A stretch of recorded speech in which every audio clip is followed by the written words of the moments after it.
বাংলাদেশের ক্রিকেট ইতিহাসে আপনি সবসময় দেখেছেন ৩ জনের নির্বাচক প্যানেল। ৩ জন, ৫ জন অথবা ৭ জন কেন বেজোর করা হয় সেটা আগে বলতে চাই, তারপরে আলোচনা করতে চাই যে নির্বাচক প্যানেলটা কেমন হলো যেটা বিসিবি ঘোষণা করেছে।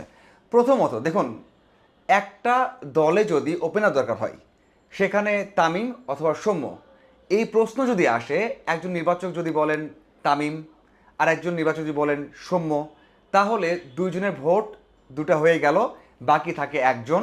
সে একজন যাকে বলবেন তাকে দলে নেওয়া হবে। এই জন্য মানে এই যে ভোটাভুটির জন্যই কিন্তু বেজোর রাখা হয়। কিন্তু প্রথমবারের মতো আমরা দেখতে পারলাম যে ৪ জনের নির্বাচক প্যানেল করা হয়েছে। সেখানে সবচেয়ে বড় নাম, এবং এটা এমনটা নয় যে অবাক করা বিষয়, আমি এর আগে ভিডিও বানিয়েছিলাম যে মার্চের শেষের দিকে জানতে পারবো আমরা যে হাবিবুল হাসান সুমনই দায়িত্ব নিচ্ছেন। তেমনটাই হয়েছে। বিসিবি একটা বিবৃতিতে জানিয়ে দিয়েছে যে Habibul Hasan Suman as a chief selector দায়িত্ব নিচ্ছেন, প্রধান হচ্ছেন সিলেক্টরদের। সেটা কিন্তু ঘোষণা হয়ে গেছে। আপনি বলতে পারেন যে ভাই আগে তো কাজ করেছেন, তাকে কেন আবারও নেওয়া হলো? দেখুন, বাংলাদেশের যতটুকু সফলতা, যা ভালো করেছে ওই সময়টাতেই, নান্নু বাসারের সময়টাতেই, যেহেতু নান্নু এখন আসবেন না আবারও নির্বাচক হিসেবে, সেই জায়গাতে বড় অপশন ছিল হাবিবুল বাশার সুমন, এবং তাকেই নেওয়া হয়েছে। এটা কোনো ধরনের সারপ্রাইজ না, আমি এর আগে ভিডিওতে বলেছিলাম যে তিনি হচ্ছেন, সেটাই কিন্তু হয়েছেন।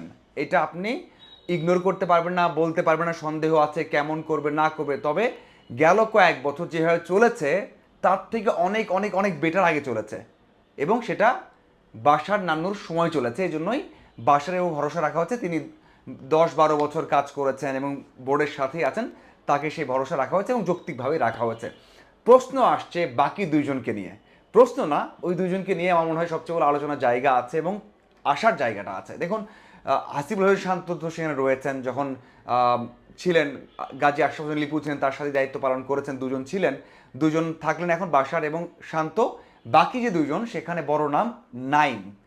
আমরা সবাই আগে জানতাম ছক্কা নাইম বলা হতো, সেই নাইমকে নেওয়া হয়েছে। বয়স ৩৯, ২০,০০০ রান করেছেন ঘরোয়াতে, এবং সবচেয়ে বড় বিষয় হচ্ছে তার সেঞ্চুরি সবচেয়ে বেশি ফার্স্ট ক্লাসে বাংলাদেশের ডোমেস্টিকে। এবং আমার কাছে মনে হয় খুবই গুরুত্বপূর্ণ বিষয় সেটা হচ্ছে তিনি জানতে পারবেন, বুঝতে পারবেন যে একজন ক্রিকেটার কখন ফিট থাকেন, একজন ক্রিকেটার ডোমেস্টিক থেকে কখন ন্যাশনালে আসতে পারেন। কারণ তার মতো ডোমেস্টিক ক্রিকেট এত নিবেদন দিয়ে বা এতটা মানে মনে প্রাণে খেলা কমই খেলেছেন ১ বছর আগেও খেলেছেন, এবং তিনি খেলে গেছেন অনেকবার। মানে অনেকেই বলেছেন যে তিনি অবহেলিত হয়েছেন। বাংলাদেশে যদি ১ থেকে ২টা নাম বলা হয় যে অবহেলিত হয়েছেন ন্যাশনাল টিমে, তার মধ্যে একজন হচ্ছেন এই নাইম, যাকে ছক্কা নাইম বলা হয়।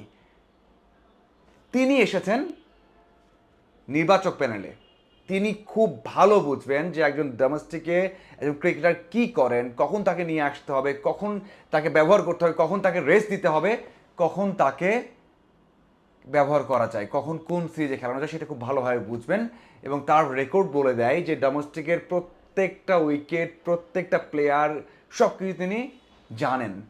খুবই ভালো হয়েছে এই ইনক্লুশনটা। সাথে হচ্ছে নাদিফ চৌধুরী, যিনি বাংলাদেশের হয়ে টি-20 খেলেছেন, ২০ বছর ঘরোয়া ক্রিকেট খেলেছেন বা বাংলাদেশে ক্রিকেট খেলেছেন, এবং তাকেও ভরসা রাখা হয়েছে। সবশেষ এইচ লেভেলে কাজ করেছেন, নির্বাচন এইচ লেভেলে যে নির্বাচন করা প্লেয়ার সেখানে কাজ করেছেন, বিসিবির সাথেই ছিলেন। আমার মনে হয় নাদিফ চৌধুরী বড় একটা মানে নাম এই নির্বাচক প্যানেলে। হ্যাঁ, আপনি বলবেন যে ভাই তারা কীভাবে কাজ করতে পারে। দেখুন, আমার কাছে মনে হয়েছে যে এই যে ঘরোয়ার সাথে ইন্টারন্যাশনাল যেই মানে একটা কম্বিনেশন রাখা, বোঝা, সেটা খুব ভালো একটা কম্বিনেশন এখানে হয়েছে। হাবিবুল হাসান সুমন ইন্টারন্যাশনাল, ন্যাশনাল সব কিছু ভালো বুঝবেন। সাথে যে দুজনকে নেওয়া হচ্ছে একদম রুট লেভেলে, মানে ঘাসে, আপনারা যেখানে প্রথম একজন ক্রিকেটে খেলবেন বা কেমন খেলছেন সেখান থেকে তুলে নিয়ে আসা, সেই কাজটা নাদিফ চৌধুরী এবং নাইম খুব ভালোভাবেই পারবেন। আমার মনে হয় যেটা খুবই ভালো একটা ইনক্লুশন হয়েছে। এই যে ৪ জনের যে নামটা বললাম, আমার মনে হয় যদি ভালোভাবে কাজ করতে পারেন, স্বাধীনভাবে কাজ করতে পারেন, তাহলে হয়তোবা আমরা দেখতে পারবো যে এই অসঙ্গতিগুলো গেল ১ থেকে ১.৫ বছর হয়েছে সেটা হবে না, এবং ডোমেস্টিকে ভালো করে ন্যাশনাল টিম সুযোগ কেন পাচ্ছে না সেই ব্যাখ্যা পাওয়া যাবে। পেলেও কেন পেলেন সেই ব্যাখ্যাগুলো পাওয়া যাবে। আপনার কি মনে হয় এই নির্বাচক প্যানেলটা নিয়ে? অবশ্যই জানাবেন। ধন্যবাদ সবাইকে।